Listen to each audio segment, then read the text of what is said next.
একজন কাস্টমার নিয়ে আসলো, এসে বললো ভাইয়া চার্জে লাগালে লক আসে আর পাওয়ার প্রেস করলে ওটা মানে বন্ধ হয়ে যায়, আবার চালু করি তখন আবার বন্ধ হয়ে যায়।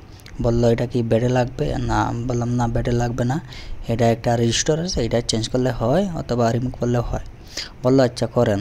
তো যাই হোক, এটা যে 10K রেজিস্টার আছে এখানে 10K আমার কাছে একটা আছে সিম।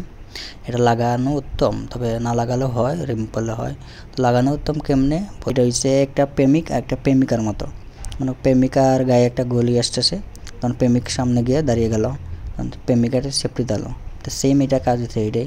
কথা হলো এটা না, আপনার যদি প্রেমিক যদি থাকে অবশ্যই প্রেমিকা, তাহলে প্রেমিকাকে যত্ন নেওয়ার জন্য অবশ্যই আপনি তো সেফটি দিবেন। যদি মনে করেন এক গেছে আর এক আসবে, এটা যদি মাথা থাকে তাহলে আপনি এটাও লাগান না, এটা একই কথা। যদি মনে করেন যে না কাস্টমার আবার ঘুরে আসুক, তাহলে আপনার ইচ্ছা।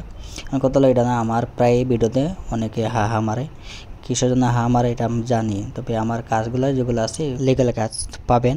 তবে ফানি কথা ইউজ করি মাঝে মধ্যে, আমি শেয়ার করি আমার সমবয়সী বা আমার প্রতিবেশী যেগুলো টেকনিশিয়ান আছে, অবশ্যই আমার ফ্রেন্ড লিস্টে আছে অথবা ফলোয়ারে আছে, এগুলোর সাথে আমি একটু মজা করি, আর কিছু নাই।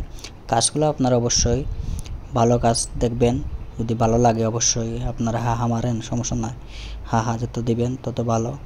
কথা হলো এইটা না, আমার মেসেঞ্জারে অনেকজনে গালাগালি করে, কেউ জন্য গালাগালি করে, বলে যে আমি সারফুকা কি না কি এইটা সারফুকা তো এটা ফিউজ, এটা তো ফিউজ সবাই জানে, এটা তো নাম আমরা ভিন্নভাবে দেবো।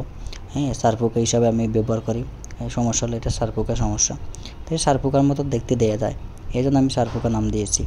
তবে এটা ফিউজ করলে তো অনেকে বুঝবে না ফিউজ কী ভাই, মনে করবে যে মেশিনের ফিউজ নাকি।